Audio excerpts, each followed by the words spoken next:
reinforce again for you right now, you are not currently prepared for this posting, period, and you need to shape up and do some homework. Senator Coons. Thank you, Senator Ricketts, and thank you to all of you for your willingness to serve our nation, represent us overseas. I will focus on the nominees for UN posts, but no disrespect to the others. Thank you for your willingness to serve. Mr. Bartos, we've known each other well. You were introduced by both the Democrat and Republican senators of Pennsylvania. Congratulations. Folks against whom you ran in a previous cycle, double congratulations. And to you and your family. The UN is a crucial area, in my view, for the United States to advance its national interests. And as you cited in your opening comments, the UN Charter focuses on promoting peace, security, and stability, and we need a UN that is focused on those priorities. I was encouraged that you also emphasized the importance of expanding the number of Americans who are in the UN system globally. Over the last 15 years that I've served on this committee, over several administrations, my view is that when we withdraw from the UN, our adversaries simply advance and fill the gaps that we create.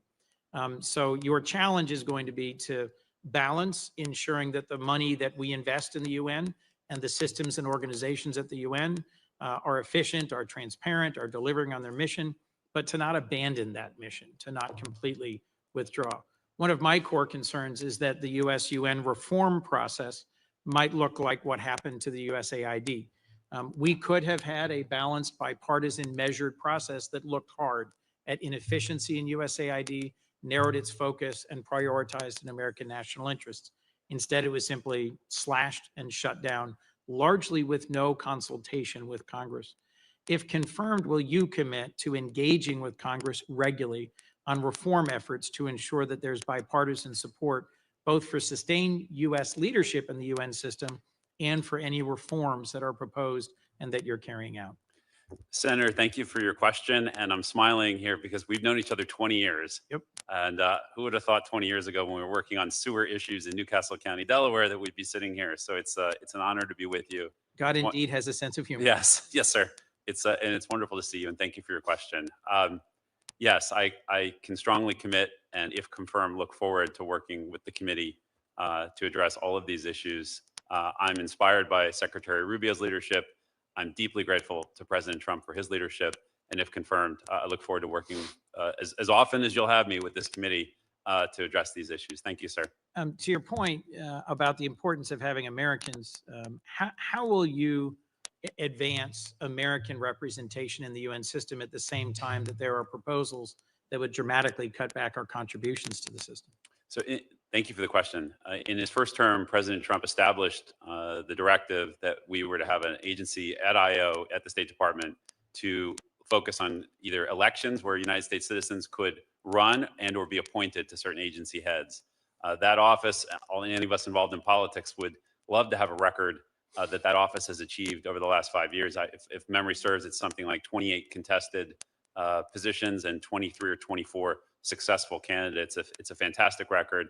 Credit to the president, to President Trump for his leadership on that issue in his second term. And again, I'm a citizen. I'm not currently at post or in the State Department, but if confirmed, one of the things in my briefings that I really perked up at and thought was this a huge opportunity is the terrific team at State, at IO, that's working on these issues. I would agree. It's been a sustained success across several administrations to keep advancing Americans for positions of leadership. One sitting to your right is nominated to lead an important food-related agency. The previous head, a Chinese national, was an alarming example of what happens to a critical UN agency when we don't have either American or American-aligned leadership. Last question for you, and then I have one question, if I might, for Ms. Guilfoyle. I believe investing in peacekeeping is a core part of the UN mission. I agree with you. We should have zero tolerance for abuse. I worked with Chairman Corker now many years ago on investigations and transparency around peacekeeping.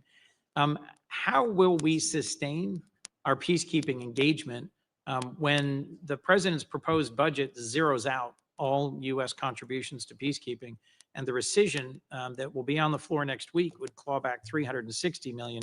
How do we balance that? How do we sustain an effective voice in peacekeeping while there's proposals to withdraw all support? Senator, thank you for the question.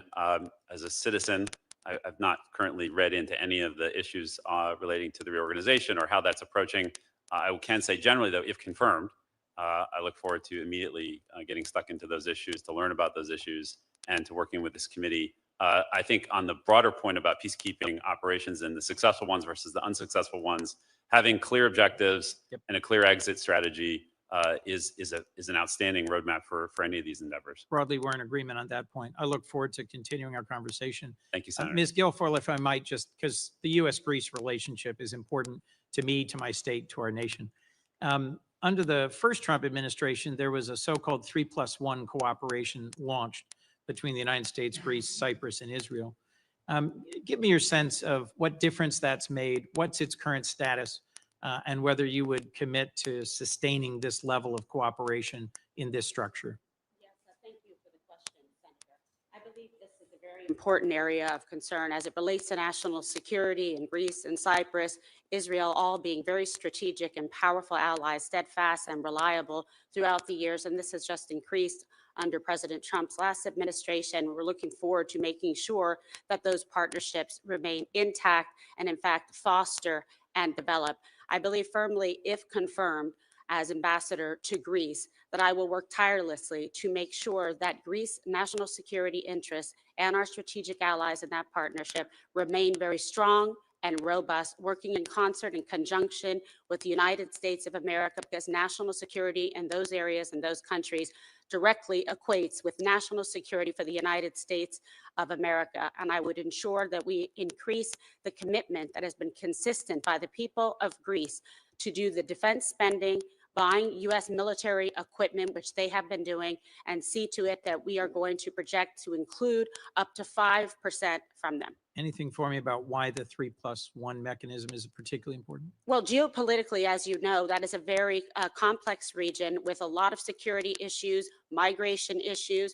We saw recently what's happened. And, you know, Greece, where it occupies its place in the world, is that southeastern edge of Europe, which is pivotal in terms of its relationship, its proximity to the Middle East. So we saw then with the cooperation with our allies, making sure that American citizens that were stranded and at great risk and danger in Israel were protected and were transported with ease and efficiency, despite the complex issues involving visas.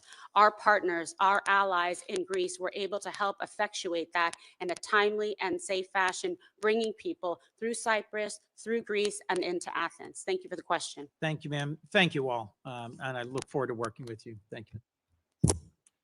Senator Barrasso. Thanks, Mr. Chairman.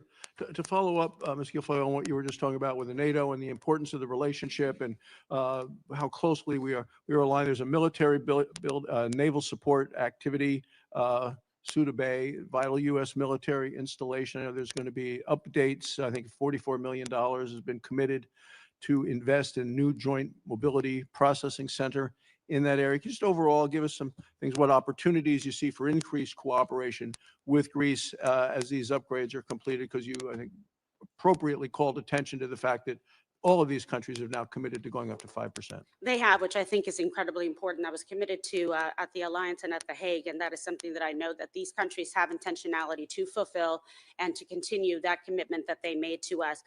Thank you for bringing up these questions, Senator. Suda Bay, yes, as you know, is the largest U.S. military base in Greece. It is strategically and geopolitically critical to the United States. It's been a really wonderful asset for us, for our military base, especially in that area of the world. So we're going to continue to look forward to that and make sure, and if confirmed, I plan to visit all of these facilities to deepen my keen understanding of the issues, the people, the needs, so that we maintain that strength for American interests and American national security.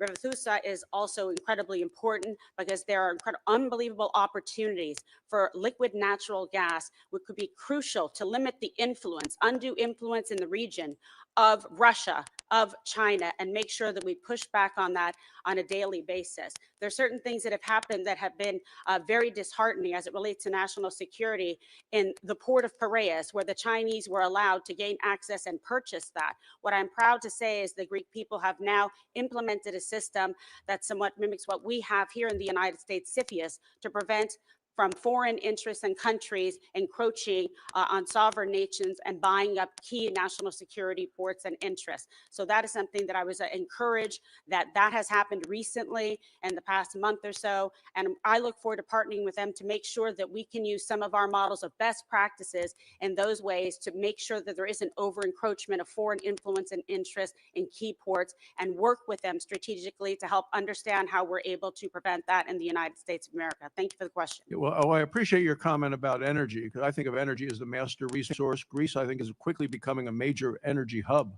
in the Eastern Mediterranean.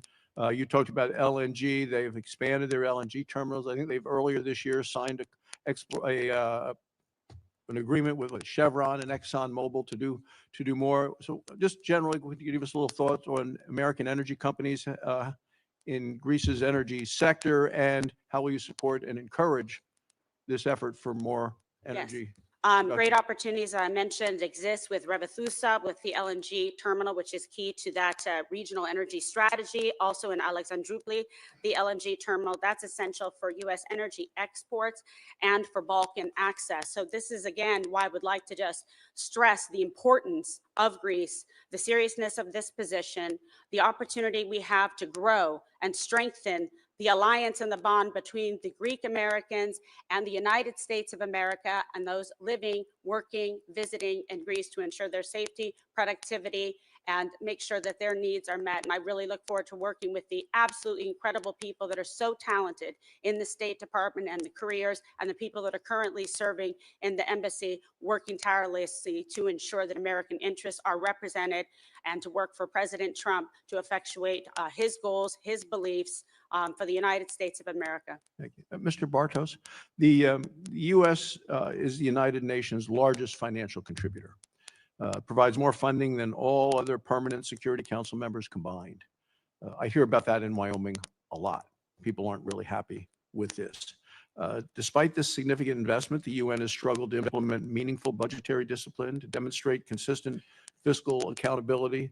I think next week this committee is going to have a hearing with the nominee to be our U.S. ambassador to the United Nations. U.S. contribution represents about 22% of the UN's total budget.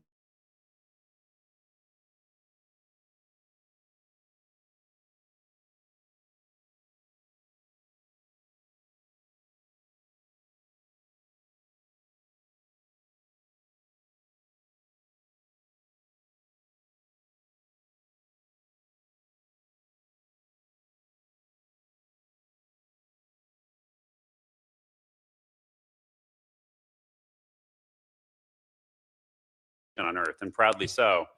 But our fellow citizens, all Americans, deserve to know that every dollar that they send, every hard-earned dollar that an American taxpayer sends to the UN must not, cannot go to a penny cannot go to waste, fraud, and abuse, and every dollar must go to support programs and policies that make our nations stay safer, stronger, and more prosperous.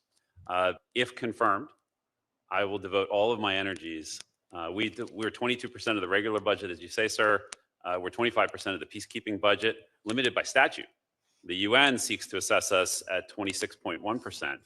And so it's incumbent upon my role, if confirmed, on the Fifth Committee on Budget and Oversight, to root out all of this waste, and to make, and really, and I said this before, with President Trump's leadership, with the Secretary's leadership, and their charge to us, if confirmed, our team will have that presidential leadership to go there and make sure that those reforms are implemented.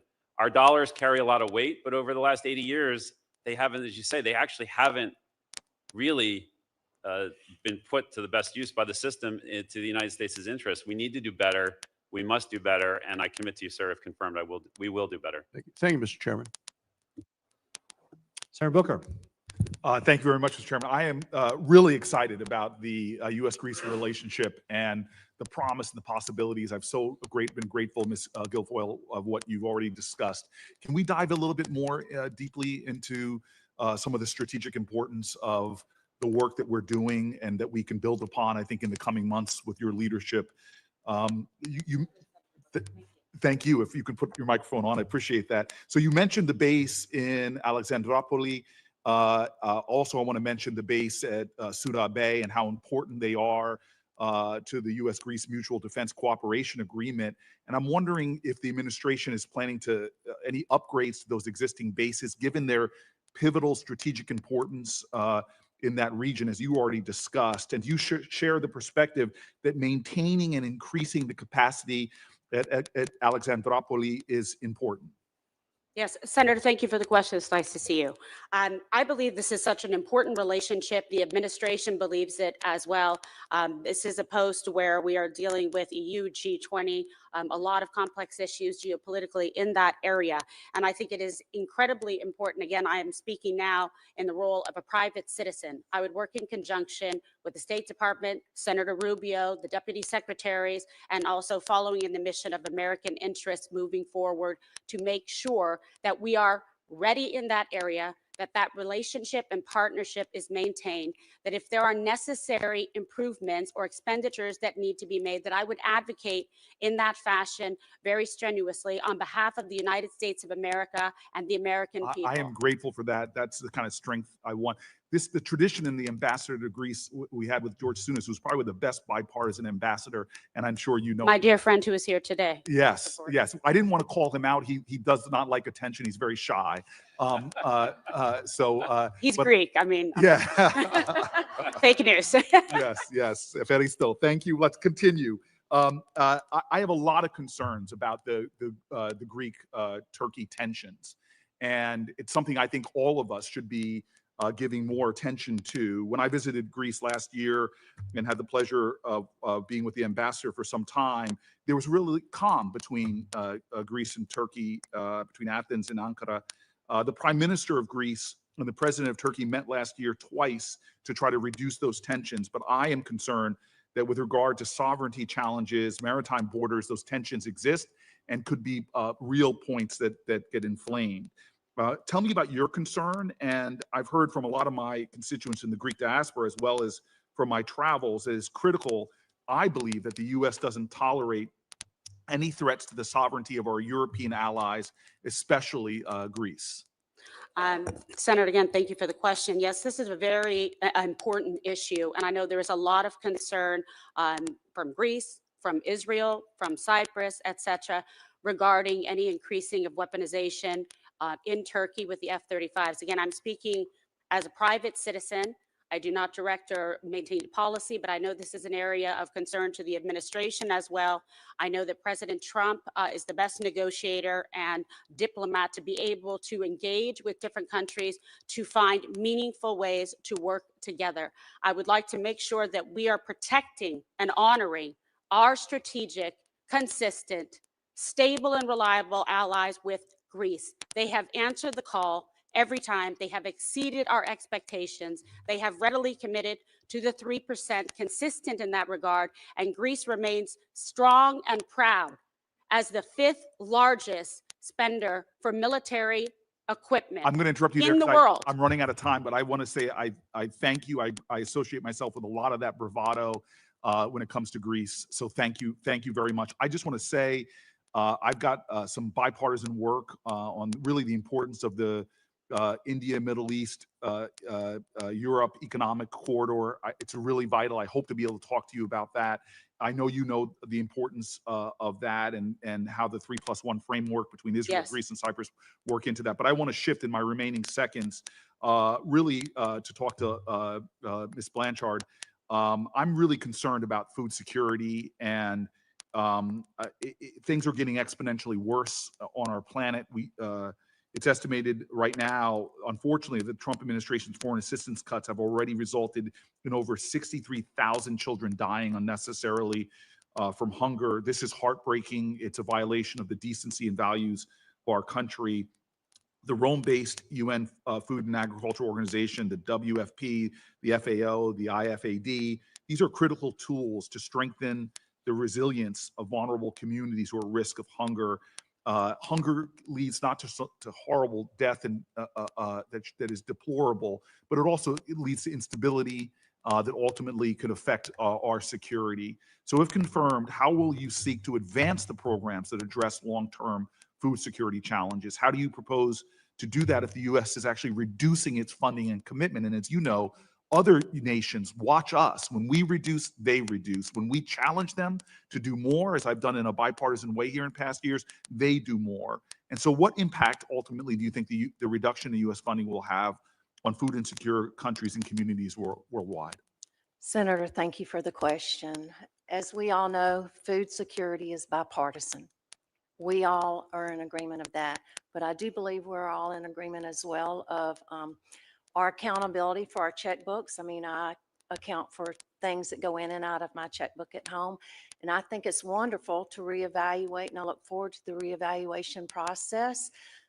I personally, and I would never want to put words in the president's mouth, but the fact that he has nominated someone for this position is encouraging to me. I've worked for the last 20 years in helping orphans and the most vulnerable abroad in 12 different countries.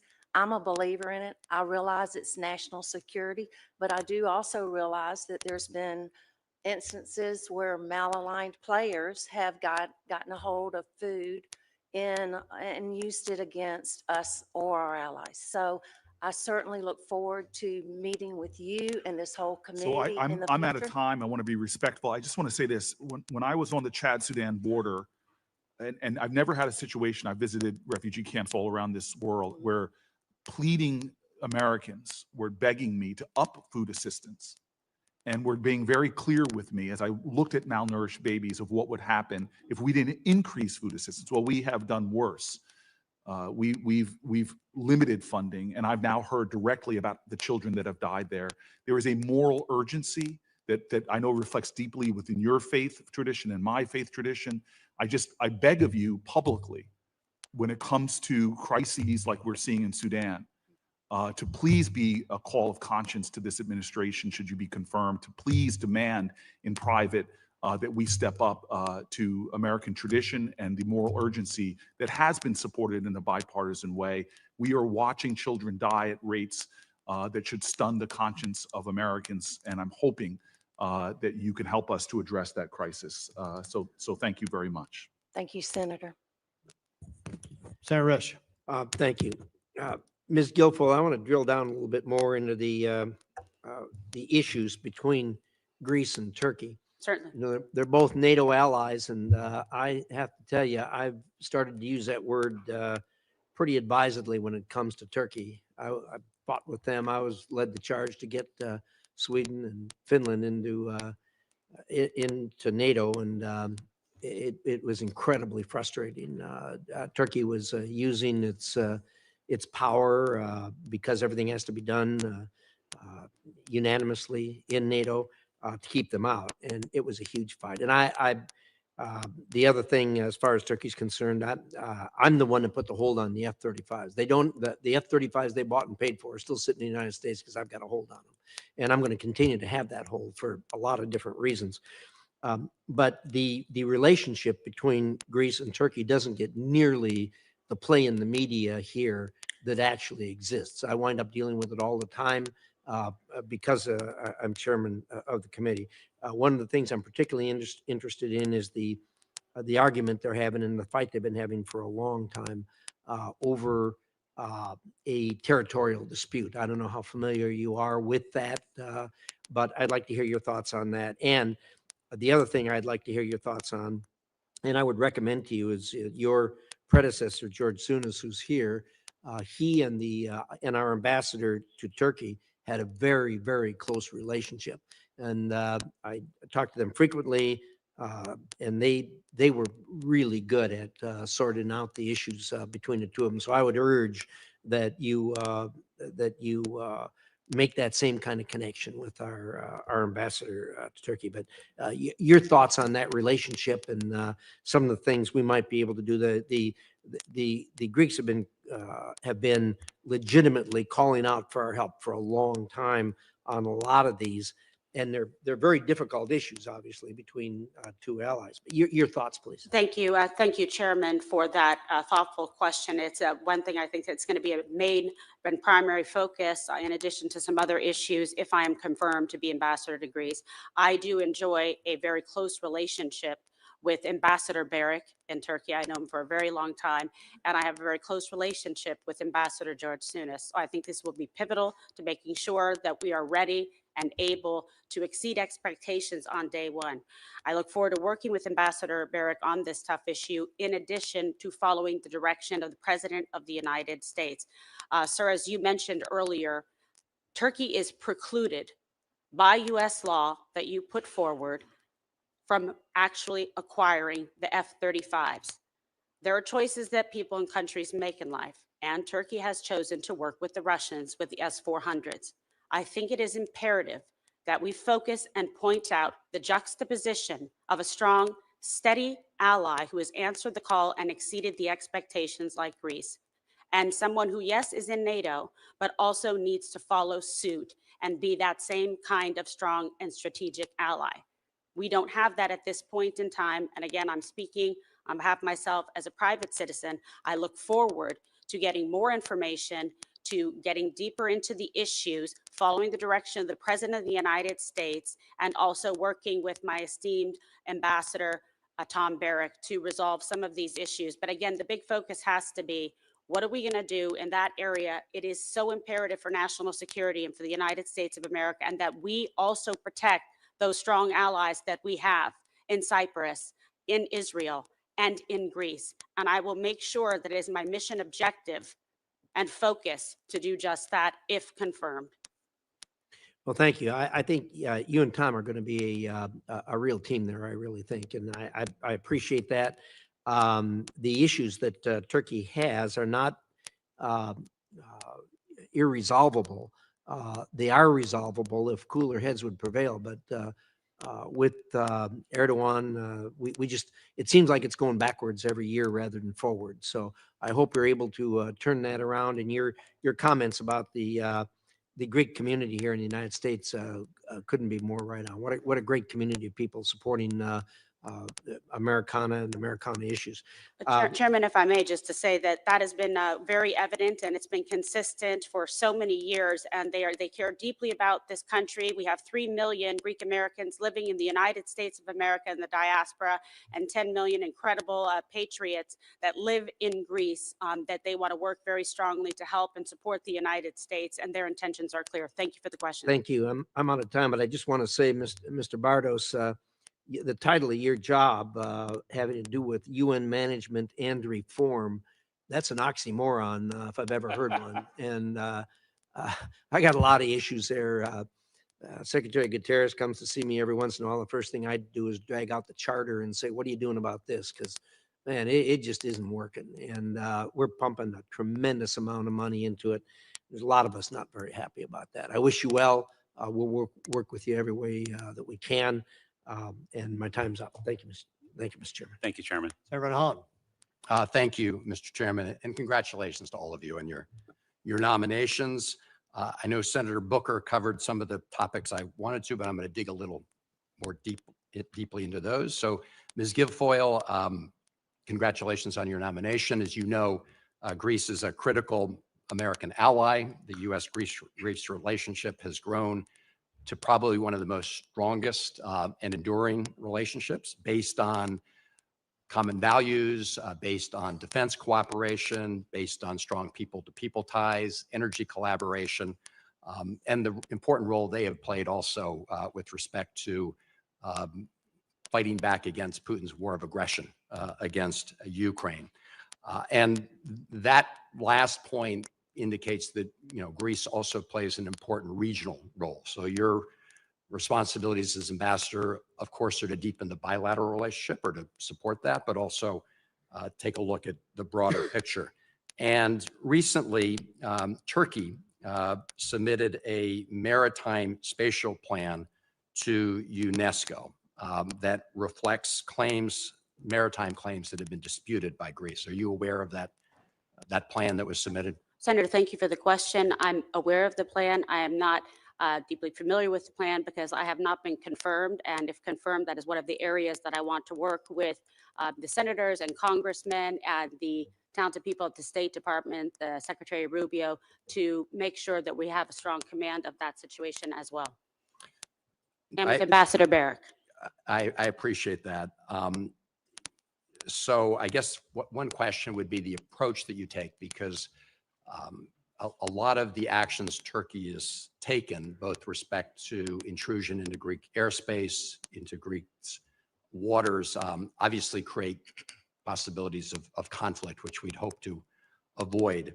Do you agree that as we approach these kind of issues, that we should do it based on the international law? In other words, the international rules of the road with respect to maritime rights? Thank you for the question.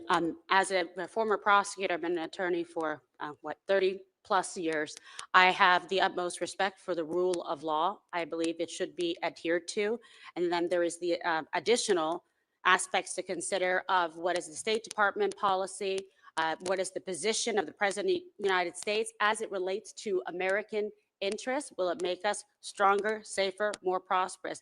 All of those need to be applied to these complex matrices to make sure that we know that we are acting in the best interest of the United States. And because Greece is so important and pivotal geopolitically, it is a key place in the region that must be respected. And I am a strong believer that we are sending a message to the rest of the world if we do not treat our most strongest and strategic and consistent and steadfast allies like Greece in an appropriate manner to honor and respect the commitment that they have made to the United States of America. And as you mentioned, with our shared values, this is of pivotal importance. And I do believe, again, speaking privately and not as a confirmed ambassador, if confirmed, I would work very hard to make sure that we are really keeping that distinction about who has been acting in the best interest of the United States of America in accordance with the President's viewpoints, in accordance with our national and security interests and foreign policy interests. And I think there's I'm a going to have strong to reclaim my time 'cause juxtaposition it's running between out. allies who have and haven't. I appreciate that. I just want to underscore the fact that Greece sees it in its interests to apply international law, international maritime law. And I would hope that the U.S. position is that we also respect maritime law and not support or look the other way when that's being violated. But your answer, of course, opened the door to looking the other way and, depending on other factors. So I need to turn to Ambassador Blanchard, and I know Senator Booker covered some of this. As you know, the president's budget, envisions very deep cuts to the UN generally, including deep cuts to the UN humanitarian and food programs. Among the UN entities that you'll be responsible for, working with is the World Food Program, which, as you know, is headed by an American who I believe is doing a very good job, Cindy McCain. But the World Food Program is currently facing a 40% overall funding cut. The projections are that as many as 58 million people will be put at greater risk of starvation.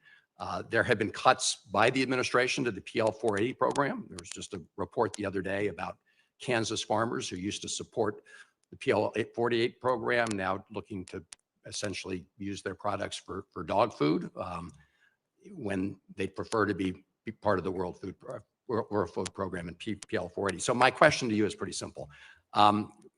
Within this administration, will you be an advocate for increasing U.S. support for the World Food Program? Sir, Senator, thank you for the question. I look forward to working with your team once confirmed, but I will say after the reevaluation, I'm sure that that the president has the three focuses in mind. Does it make us more prosperous, safer, and stronger as Americans? And I look forward to working in those areas once the reevaluation is done. I do know that this is just as a private citizen, that 85% of the funding that we've given to World Food Program is still in use. And I applaud that. I also applaud that Ms. McCain's focus is on public-private partnerships at the moment, and I've heard that's been doing well. I see that as a wonderful addition to World Food Program and look forward to partnering with her as leader of the program. And certainly after the reevaluation, would really want to immediately get engaged with this committee on where we need to focus as a team because it is critical. Food security is national security, and we all love our farmers and we want the best for our farmers. And that's where they make a lot of money. All right, I look forward to working with you. Thank you, Mr. Chairman. Thank you, Senator Van Hollen. And thank you all very much for your time today. I appreciate it. Again, this is an impressive hearing, shows why President Trump's nominees have been put forward for these roles. For the information of the members of the committee, the record will remain open until close of business tomorrow, Thursday, July 10th, for members to submit questions for the record. This hearing is adjourned.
thousands of small businesses across Pennsylvania to stay open.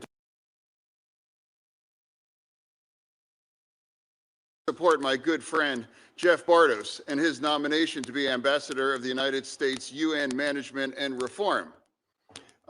Jeff and I became friends, ironically, when we were both running together as Lieutenant Governor back in 2018. Of course, we're in different parties, but throughout that entire process, through that election, we became friends, and we've maintained that relationship ever since then. Particularly, our relationship deepened immediately after the Tree of Life massacre. And we would speak over and over again how it's important is to do something about the rampant anti-Semitism. But again, of course, we have different political differences. We're in different parties, and sometimes it's not popular to be friends and to support members of the opposite party. But I'm here and I'm proud to stand to attest to Jeff's character and his commitment to public service, regardless of whatever the party it is might be different than mine. Using his business experience and has really been very helping people in need. And now during the pandemic, he created a very innovative program called the 30-day PA Day Fund, which helped thousands of small businesses across Pennsylvania to stay open during the middle of the COVID pandemic. I am absolutely confident that Jeff will bring the kinds of dedication and integrity to the United States, putting the interests of our nations at the forefront for every decision that he makes. I'm proud to support his nomination, and thank you for the opportunity to introduce my friend and speak to this committee. Thank you, Senator Thurman. And with all of our senators, I know that we've got a lot of things going on, and so you're welcome to stay, but I know you may have other hearings you have to get to, so we're pleased that you're able to make this introduction. Senator McCormick, Thank you. also would like to talk about. Absolutely. It's great to follow in the footsteps of the senior senator from Pennsylvania. Jeff, you have your former opponents all introducing you today, which is great. I just want to congratulate all the nominees and Mr. Chairman, Ranking Member Shaheen. Thanks for allowing me to speak. I'm specifically here to introduce a native son of Reading. We got a lot of Reading native sons here in the audience, Senator Fetterman and Senator Barrasso. Jeff joins us today with his wife, Cheryl, one of his two daughters, two great daughters, Emily and Sarah, who he always talks about with great pride. And welcome to you all. I'm sure you're very proud. Jeff is here today as the nominee for the U.S. representative to the United Nations for Management and Reform. And I've seen up close Jeff's dedication to Pennsylvania and to serving our great country. And so, Jeff, thanks for accepting this challenge. You would bring years of great business experience, community leadership in our Commonwealth, a successful real estate developer, president of Last Line Strategies, previously president CEO of the Mark Group, and later division president of Toll Brothers in Horsham, Pennsylvania. You've had a great career. And you've also been active across many organizations in Philadelphia, including the Graham Partners Building Products Advisory Board, the Wexner Heritage Fellowship, the Kimmel Center for Performing Arts, and the Jewish Federation in Philadelphia. Also, as Senator Fetterman talked about, you've really been a leader in Pennsylvania, crisscrossing the state as a candidate for public office, the creator of the 30-day fund that raised millions to help small businesses hurt by COVID. But you know, you've got a tough assignment at the United Nations. And when we put United Nations and reform in the same sentence, that's a tough job. But I know from personal experience, I know the senator does too, of your tenacity, your toughness, your desire to serve your community. And so we are very lucky to have that kind of leadership and grit to root out anti-Semitism and anti-Israel bias at the UN, to demand transparency and accountability on behalf of the Trump administration, more important, the American people. So I am pleased to join Senator Fetterman to support this nomination, and I urge all my colleagues on the committee to vote for someone who I know will do a great job on behalf of all Americans. Thank you. Thank you, Mr. Chairman. Yep. Thank you, Senator McCormick. And now we'll move on to Senator Moody for Ms. Lucetta.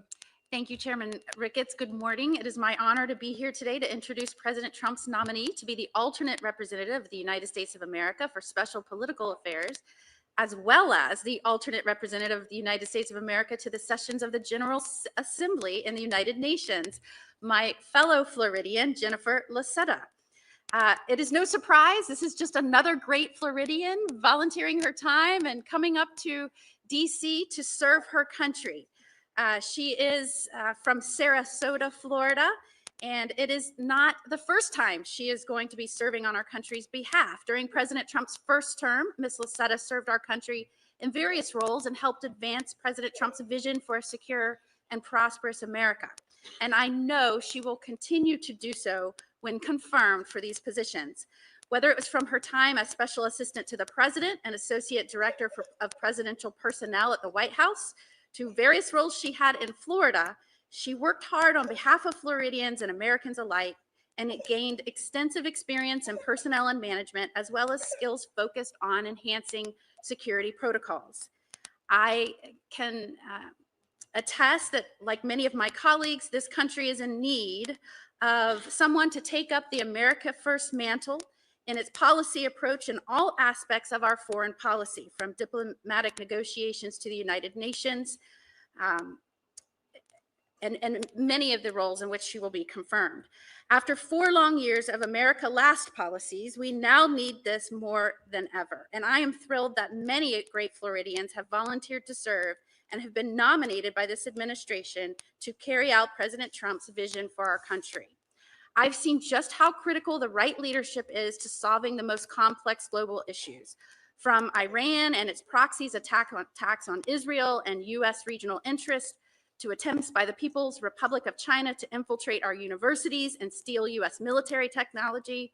Our foreign policy is only as strong as the leadership we have in positions to respond to these events.